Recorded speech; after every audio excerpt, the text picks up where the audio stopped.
감옥에 갇힌 바울과 실라라는 제목으로 16장, 우리 사도행전 16장 말씀 계속해서 나눕니다. 오늘도 계속해서 우리 빌립보 사역 이제 나눕니다. 16절 보시면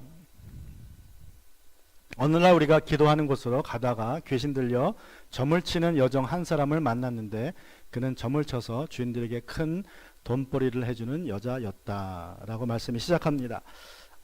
빌립보에서 첫 번째 안식일에 바울과 실라 디모데는 이제 유대인들이 기도할 만한 곳으로 찾아가다가 강가에서 리디아와 그의 일행을 만났습니다. 그리고 이제 그들에게 복음을 전하고 이제 침례를 주고 그의 집에서 머물기 시작했습니다. 그리고 이제 일주일이 지난 것 같아요. 다시 기도하러 그곳에 가다가 한 여인을 만났는데 귀신 들려 점치는 여종이라고 말합니다. 여기서 귀신 들려라는 말은 그 히브리 말로 퓨톤이라고 해요. 퓨톤. 영어하고 똑같습니다. 이 표기를 하면 저거 히브리 말을 알파벳을 영어 알파벳으로 하면 그냥 똑같이 파이썬으로 이렇게 번역해요. 구렁이라는 뜻으로 나옵니다. 구렁이. 그러니까 귀신 들려 점치는 여종이라는 말은 구렁이 귀신 들린 여자라는 소리예요. 구렁이 귀신. 그래서 동서양을 막론하고 어떤 문화를 막론하고 귀신은 뱀하고 연관이 있어요. 이상하게 뱀, 또 구렁이, 용. 그게 이 성경에 나오는 창세기 2장 3장에 나오는 이야기처럼 뱀이 또 구렁이가 귀신하고 아주 밀접하게 연관이 되어 있습니다.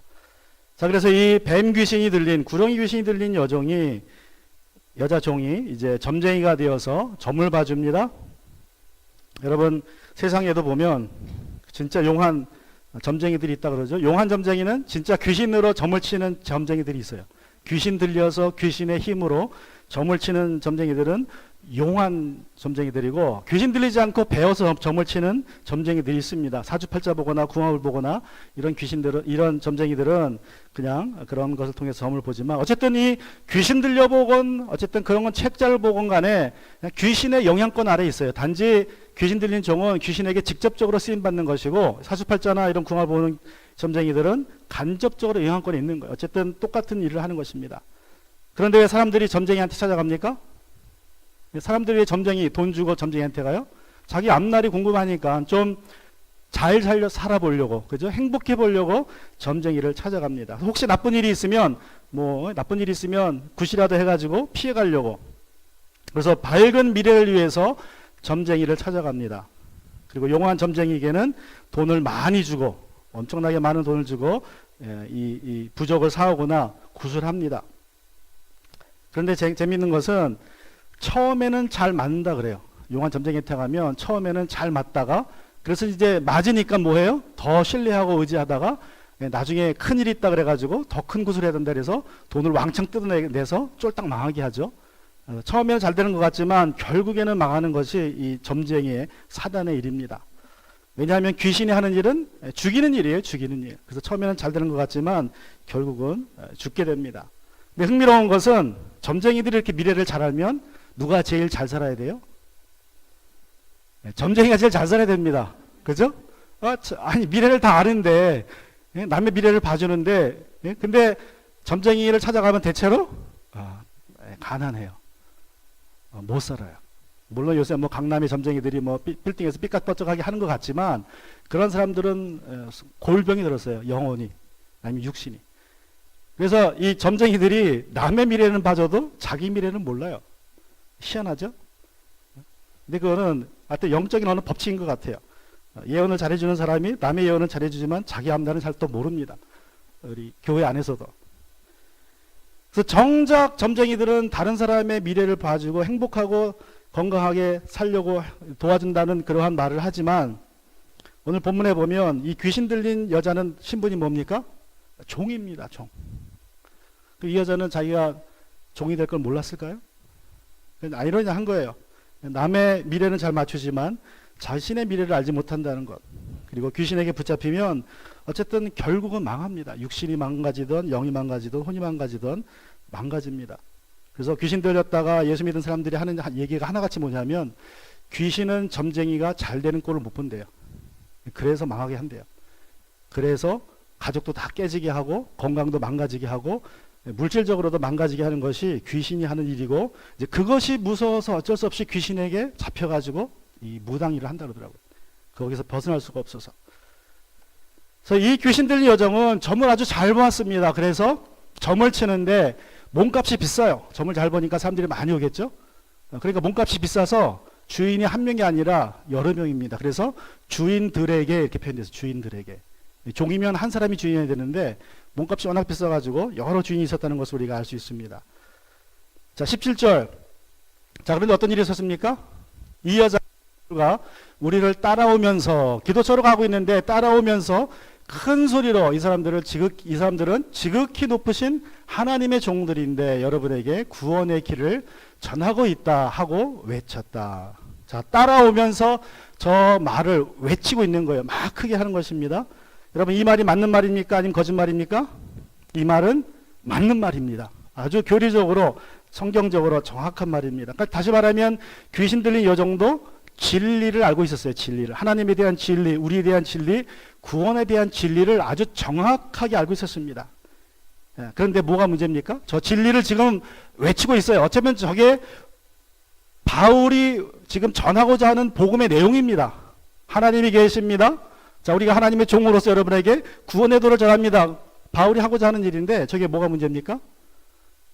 첫 번째로 아무리 진실을 외쳐도 진리를 말해도 시기와 장소가 안 맞으면 그 문제 있다는 거예요. 의도가 문제 있다는 것입니다. 다른 의도가 있다는 거예요. 시기와 장소에 안 맞는 진리를 말하면 그 사람의 말에는 뭔가 의도가 있다는 거예요. 맞는 말인데 뭔가 문제가 있다는 거예요. 그 잠언서 27장 14절에 보면 뭐라고 얘기합니까? 구약에 보면 이른 아침에 큰 소리로 이웃에게 축복의 인사를 하면 그것을 오히려 저주를 이길 것이다. 예? 좋은 말 아무리 많이 해도 이른 아침에 새벽같이 가가지고 복 받아라 그러면 그거는 저주의 말이라 그러죠. 시기와 장소가 안 맞아서 그래요. 그래서 우리가 진리의 말, 사랑의 말을 하더라도 경우에 알맞는 말을 하더라도 시기에 맞아야 됩니다. 때와 장소를 가려서 하라는 것이 성경의 말씀입니다. 귀신이 지금 그런 거예요. 귀신이 맞는 말을 하지만 시기와 때가 안 맞은 거예요. 또 놀라운 것은 말씀드렸지만 이 귀신이 우리 성경의 핵심 진리를 알고 있었다는 것입니다. 세 가지 핵심 진리. 자, 귀신은 하나님이 지극히 높으신 분이라는 것을 아주 정확하게 말씀하고 있어요.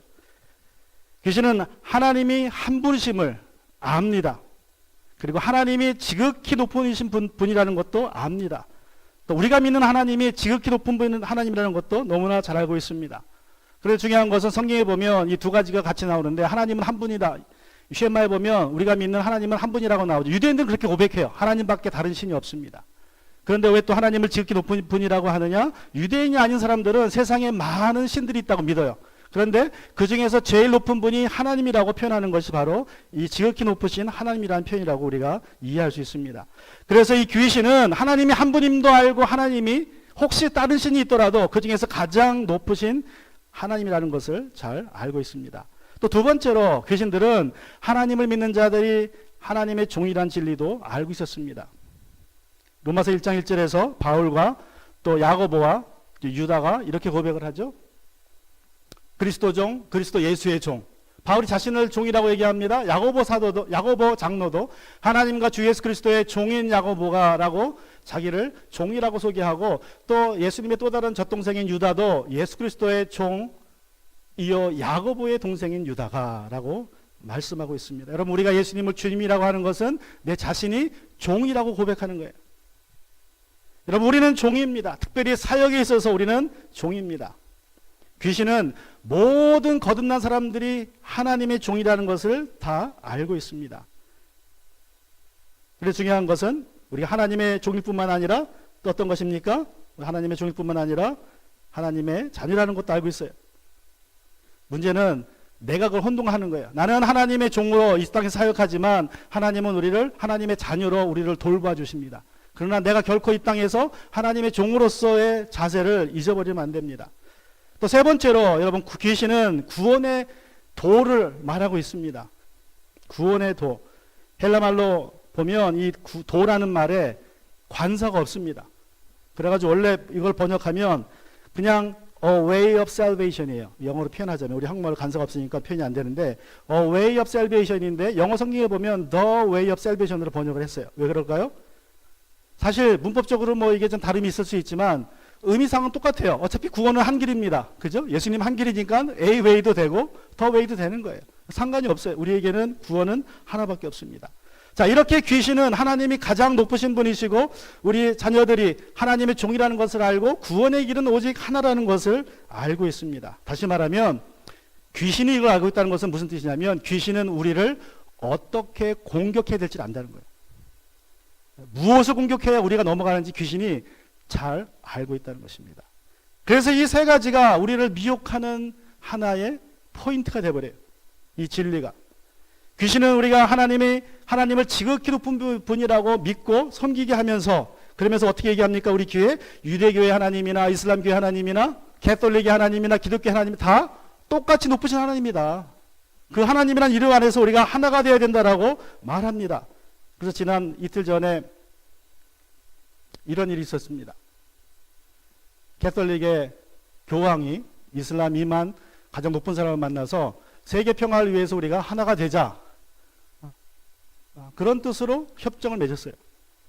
너네 하나님이나 우리 하나님이나 같은 뜻이라는 것입니다. 우리가 믿는 하나님이 똑같은 하나님이니까 싸울 게 뭐가 있느냐.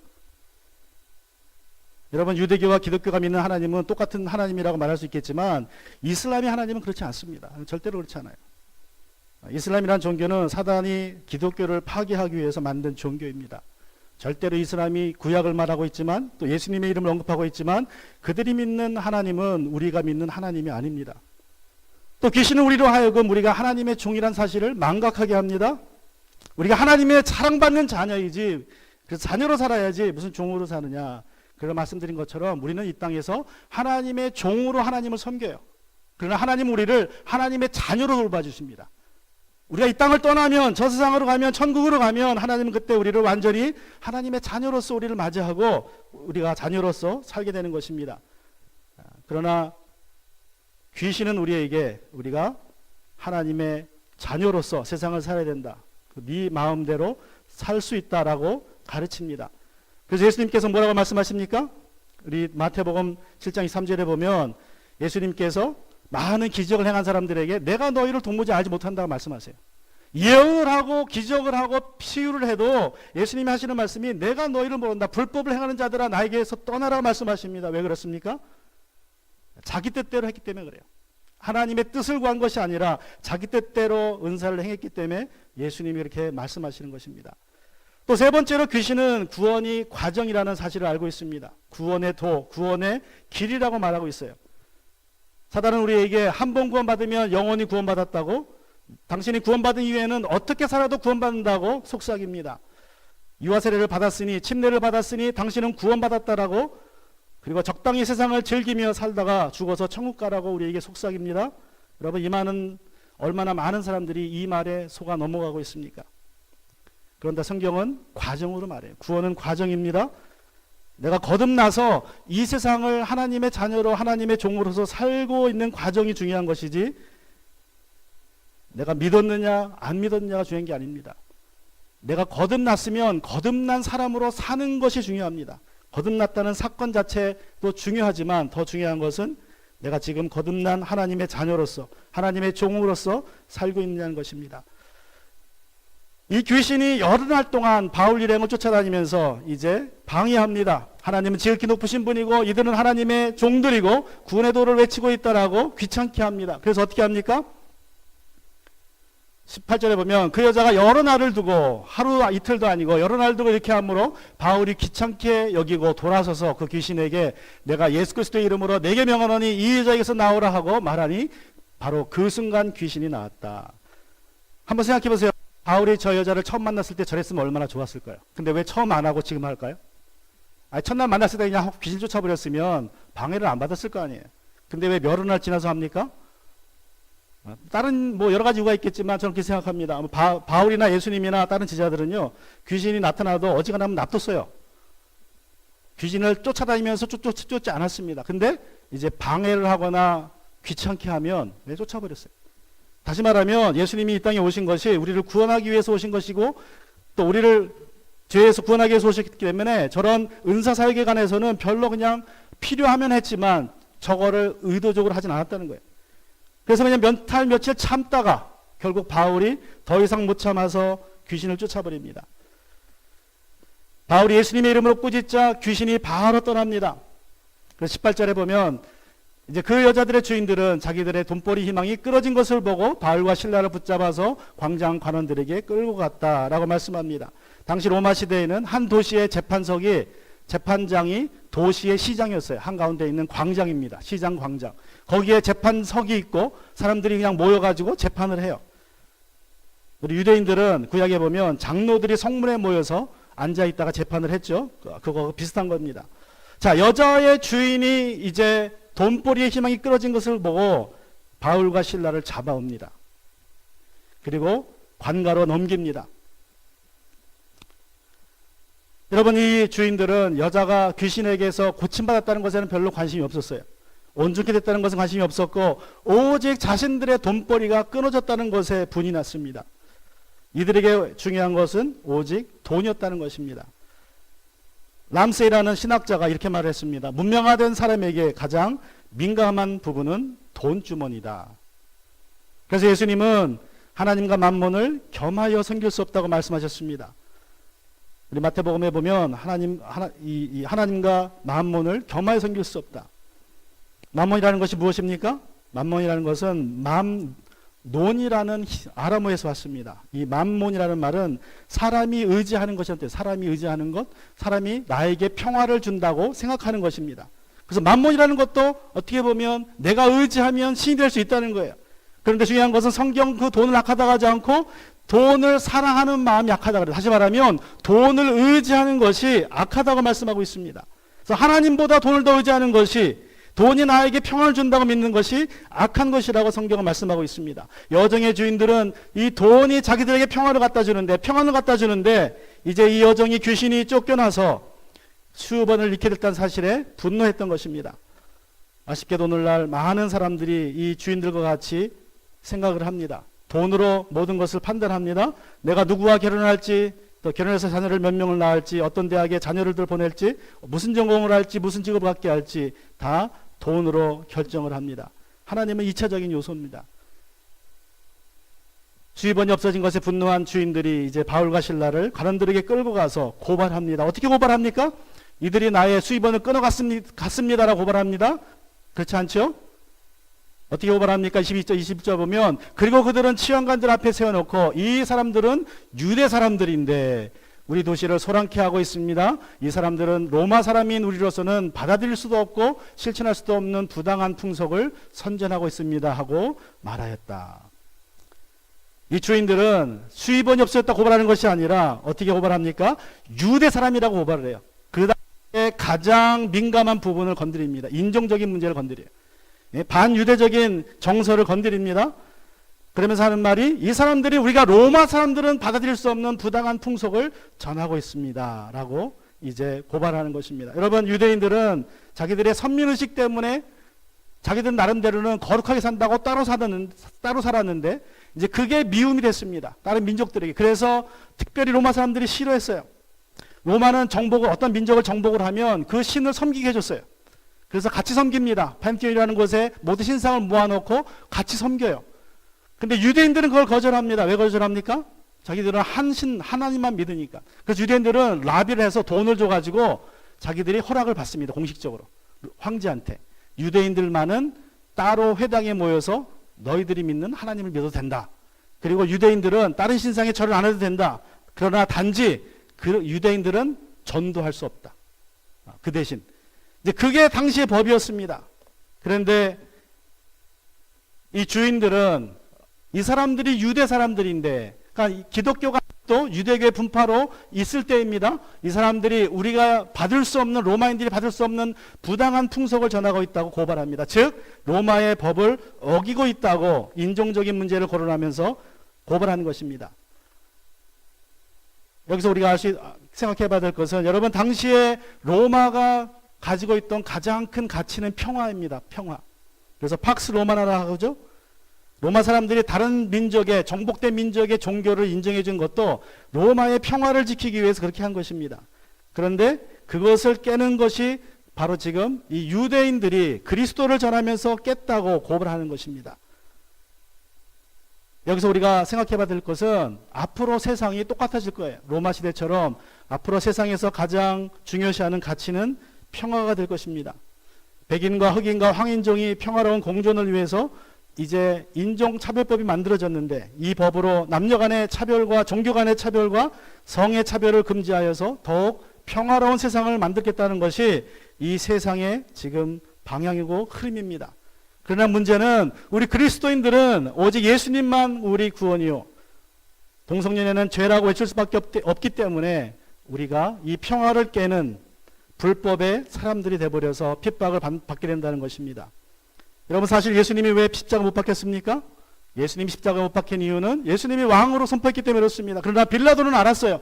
예수님이 자기를 왕이라고 하는데 이것은 종교적인 의미이지 정치적인 의미가 아니라는 것을 빌라도는 이해하고 풀어주려고 그랬습니다. 그럴 때 유대의 종교 지도자들이 뭐라 그럽니까? 이 사람이 왕이라고, 자칭 왕이라고 그러는데 이 사람을 풀어주면 당신은 황제의 친구가 아니다. 당신은 로마의 평화를 깨고 있는 것이다. 당신은 지금 황제에 대한 반란을 하고 있는 것이다 라고 주장합니다. 그래서 어쩔 수 없이 빌라도가 예수님을 십자가에 못 박혀 죽게 합니다. 그러니까 예수님의 공식적인 죄목은요, 로마의 평화를 깬 죄입니다. 황제에 대한 반역입니다.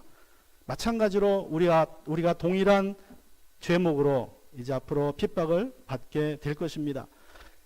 이 여정의 주인들이 아주 성공적으로 고소를 했습니다. 22절부터 보면 무리가 그들을 공격하는데 합세했다. 이제 사람들이 이제 합세를 합니다. 그러자 치안관들은 바울과 실내 옷을 찢어 벗기고 그들을 매로 치라고 명령하였다. 그래서 이 명령을 받은 부하들이 그들에게 매질을 많이 한 뒤에 감옥에 가두고 간수에게 그들을 단단히 지키라고 명령하였다. 간수는 이런 명령을 받고 그들을 깊은 감방에 가두고 그들의 발에 착고를 단단히 채웠다. 아주 맥시멈 프리즌에 집어넣은 것입니다. 여러분, 바울과 실라가 어떻게 빌립보까지 왔습니까? 바울과 실라가 하나님께서 환상을 보여주셔서 왔어요. 마세도니아 사람을 통해서 우리에게 와서 우리를 도우라라는 환상을 보고 왔는데 그 결과가 무엇입니까? 일주일 지나고 그들이 감옥에 갇히는 일이 벌어졌습니다. 여러분이 하나님의 음성을 듣고 쫓아갔는데 결국 감옥에 갇히게 된다면, 고난을 받게 된다면 여러분, 우리는 어떻게 하겠습니까? 이들이 불평했습니까? 짜증을 냈습니까? 하나님을 탓했습니까? 이들은 그렇게 하지 않았습니다. 이들은 이렇게 했습니다. 25절에 보면 한밤쯤이 되어서 바울과 실라가 기도하며 하면서 하나님을 찬양하는 노래를 부르고 있는데 죄수들이 듣고 있었다. 바울과 실라는 기도하면서 하나님을 찬양했다고 말씀하고 있어요. 예배를 드렸습니다. 여러분, 야고보서 5장에 보면 13절에 여러분 가운데 고난을 받는 사람이 있습니까? 그런 사람은 기도하십시오라고 말씀합니다. 여러분, 성경에서 고난에 대한 그리스도의 반응은 기도입니다. 우리가 고난당할 때에 기도하라고 성경은 말씀하고 있는데 바울과 실라가 고난 속에서 기도했습니다. 주님 때문에 고통당한 것을 기쁘게 여겼습니다. 예배로 하나님께 집중할 때에 여러분, 어떤 일이 벌어졌습니까? 중요한 것은, 여기서 중요한 말은 저는 이렇게 생각해요. 바울과 실라가 기도하면서 하나님을 찬양하는 노래를 부르고 있는 것도 중요했지만 또 중요한 것은 죄수들이 그걸 듣고 있었다는 거예요. 옆방에 있는 죄수들이, 그 안에 감옥에 있는 죄수들이 바울과 실라의 기도 소리와 그리고 바울과 실라의 찬송 소리를 듣고 있었습니다. 여러분, 우리가 고난 속에 있을 때에 세상 사람들이 우리를 지켜보고 있어요. 내가 불평하는지, 내가 원망하는지, 내가 기도하는지. 여러분, 사실 우리의 고난은 세상에 믿음을 증거할 수 있는 가장 좋은 기회라고 할 수 있습니다. 우리 주변의 사람들을 구원으로 이끌 수 있는 가장 좋은 기회입니다. 내가 고난 중에 기도하면 그것이 예수님을 증거하는 기회가 됩니다. 우리 자신에게도 위로가 되지만 죄에 묶여있는 사람들이 죄에서 풀려날 수 있는 기회가 되어버려요. 우리 26절에 보면 그때에 바울과 실라가 찬송하고 있을 때, 기도하고 있을 때 갑자기 큰 지진이 일어나서 감옥의 터전이 흔들렸다. 그리고 곧 문이 열리고 모든 죄수의 수갑이며 착고가 풀렸다. 여러분, 빌립보는요, 지진이 자주 있는 곳입니다. 그런데 하필이면 그 순간에 지진이 일어났어요. 우연이 아닙니다. 여러분, 기도하는 사람들에게는 이런 우연이 자주 일어날 것입니다. 지진으로 감방의 문이 열리고 착고가 풀렸는데 바울과 실라의 감방의 문뿐만 아니라 그들의 착고뿐만 아니라 모든 죄수들이 있는 감방의 문이 열리고 모든 죄수들의 수갑과 착고가 풀렸다고 오늘 본문은 말씀하고 있습니다. 여러분, 믿는 자가 예배 중에, 고난 중에 예배 드릴 때에 나의 착고도 풀리지만, 나의 고난의 착고도 풀리지만 불신자의 죄악의 착고도 풀린다는 사실을 우리가 기억해야 됩니다. 이것이 우리가 예배를 잘 드려야 될 이유입니다. 내가 예배를 잘 드리면 내 발을 묶고 있는 착고뿐만 아니라 다른 사람의 발을 묶고 있는 죄의 착고가 풀리게 됩니다. 27절 말씀으로 넘어갑니다. 간수가 잠에서 깨어 옥문들이 열린 것을 보고 죄인들이 달아난 줄로 알고 검을 빼어서 자기를 하려고 하였다.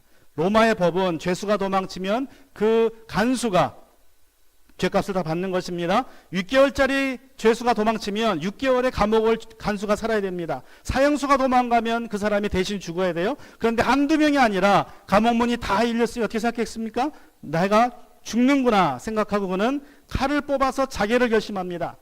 그때 바울이 그를 멈춥니다. 28절 9절에 보면 그때 바울이 큰 소리로 그대는 스스로 몸을 해치지 마시오. 우리가 모두 그대로 있어 하고 외쳤다. 간수는 등불을 달라고 해서 들고 뛰어들어가 무서워 떨면서 바울과 실라 앞에 엎드렸다. 여러분, 놀라운 사실은 모든 감방문이 열리고 모든 죄수들의 착고와 수갑이 풀렸지만 그들은 가만히 있었습니다. 왜 그래요? 뭘 알았기 때문에? 바울과 실라의 기도 때문에 그런 기적이 일어났다는 사실을 그들은 알고 깨닫고 바울의 지시를 기다리고 있었습니다. 3절로 가면 그리고 그들은 바깥으로 데리고 나가서 물었다. 두 분 사도님, 내가 어떻게 해야 구원 얻을 수 있습니까? 자, 모든 죄수들이 감방에 그대로 있다는 사실을 안 이 간수가 바울과 실라 앞에서 무릎을 꿇고 묻습니다. 내가 어떻게 해야 구원 얻을 수 있습니까? 아마 이 순간에 이 간수도 그 귀신 들린 여종이 한 말이 기억났을 거예요. 아, 이분들이 가장 높으신 분의 종들이고 구원의 도를 외치러 왔다라는 것을 이제 기억이 나고 바울에게 물었을 것입니다. 아, 나도 죄인이구나. 내가 어떻게 구원받을 수 있을까? 내가 무엇을 해야 구원받을 수 있습니까? 라고 바울에게 묻습니다. 그때 바울이 대답합니다. 우리가 잘 아는 그 유명한 구절을 말씀합니다. 그들이 대답하였다. 주 예수를 믿으시오. 그리하면 그대와 그대의 집안이 구원 얻을 것입니다. 그리고 하나님의 말씀을 간수와 그의 집에 있는 모든 사람에게 들려주었다. 어떤 사람들은 주 예수를 믿으십시오. 그리하면 그대와 그대의 집안이 구원을 얻을 것입니다. 라는 말을 믿기만 하면 구원을 받는다는 식으로 이해를 합니다. 그냥 믿기만 하면, 이 간수도 그러지 않았느냐? 믿기만 해라. 그러면 당신도 구원받고 당신 집안이 구원받을 것이다. 여러분, 믿기만 하면 구원받습니다. 이거는 맞는 말입니다. 믿기만 하면 우리는 구원을 받습니다. 그런데 중요한 전제가 있습니다. 어떤 상태로 내가 믿느냐가 중요해요. 내가 무슨 상태에서 보험을 들듯이 믿는 것이냐, 아니면 이 간수처럼 죽음을 경험했다가 죽기 일보 직전에 나를 예수님께 맡기느냐, 이것이 중요합니다. 여러분, 우리의 마음이 보험처럼 구원을 생각한다면 그런 믿음은 우리를 구원할 수 없습니다. 구원이라는 것은 자기의 죽음을 깊이 생각한 사람들에게 하나님이 주시는 선물입니다. 그들이 죽음의 고통 속에서 구원을 요청하면 하나님이 주세요. 그러나 그냥 뭐 있으면 좋고 없으면 말고 하는 식으로 구원을 얻는다면, 예수님을 믿는다면 구원받을 수 없습니다. 그래서 그들이 죽음의 공포 속에서, 간수가 죽음의 공포 속에서 바울과 실라 앞에 무서워 엎드려 물었던 것입니다. 또 주 예수를 믿으라. 그리하면 너와 내 집이 구원받는다는 말씀도 한 사람이 구원받으면 다 구원받는다, 식구들이 구원받는다는 말이 아니라 한 사람을 통해서 복음이 그 가족에게 전해진다는 말씀을 의미합니다. 자, 이제 간수와의 가족들이 복음을 다 믿었습니다. 말씀을 듣고 믿었습니다. 그러자 간수가 이렇게 합니다. 그 밤 그 시각에 간수는 그들을 데려다가 상처를 씻어주었다. 그리고 그와 온 가족이 그 자리에서 침례를 받았다. 간수는 그들을 자기 집으로 데려가 음식을 대접하였다. 그는 하나님을 믿게 된 것을 온 가족과 함께 기뻐하였다. 자, 자기 집으로 데려갑니다. 아마도 이 1층 지하가 감옥이었고 그 위쪽이 간수가 사는 집이었을 것이라고 이제 성경학자들은 이야기합니다. 자, 간수가 상처를 씻어주고 그 상처를 씻어준 장소에서 침례를 받습니다. 온 식구들이 침례를 받고 이제 집으로 가서 음식을 나누고 온 가족이 구원을 기뻐합니다. 감방문이 열리고 착고가 풀리는 기적은 어떻게 보면 하나님이 바울과 실라를 구원하기 위해서 그렇게 하신 것이 아니라 이 간수와 그의 가족들, 그리고 다른 죄수들을 구원하기 위해서 하나님이 베풀어 주신 기적이라는 것을 우리가 알 수 있습니다. 여러분, 내가 고난받을 때에 내가 고난 속에서 어떻게 하느냐가 정말 중요해요. 그래서 하나님은 내가 기도하고 예배 집중하면 나도 구원하시지만 우리 주변에 구원받지 못한 사람들을 죄에서 구원해 주신다는 사실을 우리가 믿어야 됩니다. 자, 35절 6절 보시면 날이 새니 치안관들이 부하를 보내어 그 두 사람을 놓아주라고 명령하였다. 그래서 간수는 이 말을 바울에게 전하였다. 치안관들이 사도님을 놓아주라고 사람을 보냈습니다. 그러니 이제 나오셔서 평안히 가십시오. 자, 바울이 어떻게 합니까? 바울이 그들에게 말하였다. 치안관들이 로마 시민인 우리를 유죄 판결도 내리지 않은 채 공견히 때리고 감옥에 가두었다가 이제 와서 슬그머니 우리를 내놓겠다는 겁니까? 안 됩니다. 그들이 직접 와서 우리를 석방해야 됩니다. 여러분, 로마 시민권자를 재판 없이 수감하고 처벌하는 것은 로마법을 어기는 것입니다. 그래서 이 치안관들이 그 말을 듣고 또 관원들이 그 말을 듣고 이제 겁을 냅니다. 그런데 문제는 왜 바울과 실라가 이제 와서 항의를 합니까? 매 맞기 전에 했으면 되는데, 그럼 매도 안 맞았을 텐데. 근데 제 생각에는 그때 너무 소란스러워서 말을 해도 소용이 없었을 것 같아요. 너무 사람들이 격분해 있고 소란스러워서 바울과 실라가 아무리 얘기해도 소용이 없고 듣지 못할 상태니까 어쨌든 그냥 매를 다 맞았습니다. 감옥에 들어갔습니다. 그리고 조용히 떠날 수도 있어요. 그냥 떠나주면 문제가 해결될 것 같은데 뒤늦게라도 바울이 항의를 합니다. 왜 그래요? 그냥 떠나면 어떤 일이 벌어져요? 바울이 그냥 매 맞고 떠나면 결국 남아있는 형제 자매들이 이 도시를 소란스럽게 했던 유대인들의 친구라는 게 되죠. 그러니까 그리스도의 복음 전파에 방해가 됩니다. 저 사람들 옛날에 바울과 빌립보에 와서 교회 소란스럽게 하고 떠났지 불법을 행하는 사람들이죠. 그러면 전도가 안 된다는 거예요. 그래서 이제 그거를 바로잡으려고 바울이 이제 얘기하는 거예요. 이거를 남겨있는 사람들 위해서 이거라도 우리가 오명을 벗고 가자. 그래서 이제 자기들이 로마 시민권임을 이제 밝힌 것입니다. 자, 그래서 그들의 말대로 됐습니다. 그들은 감옥을 나와서 마지막으로 어떻게 합니까? 관리들이 이 말을 치안관들에게 전하니 그들은 바울과 실라가 로마 시민이라는 말을 듣고 두려워하였다. 자기들이 법을 어기기 때문에 그렇죠. 그래서 치안관들은 가서 그들을 위로하고 데리고 가서 그 도시에서 떠나달라고 청하였다. 두 사람이 감옥에 나와서 루디아의 집으로 갔다. 그리고 거기서 신도들을 만나 그들을 격려하고 떠났다.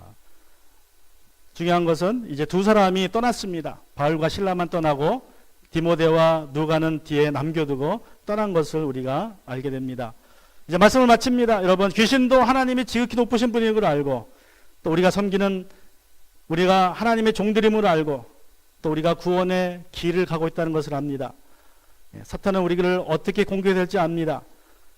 여러분, 이 세 가지 진리를 여러분이 꼭 붙잡고 있고 절대로 타협하지 마시기 바랍니다. 또 우리가 고난 중에 있을 때에 우리가 어떻게 반응하냐에 따라서 우리의 주변 사람들이 죄에서 해방될 수 있다는 사실을 기억하고 기도와 찬양에 집중하는 저와 여러분이 되기를 주님의 이름으로 축원합니다.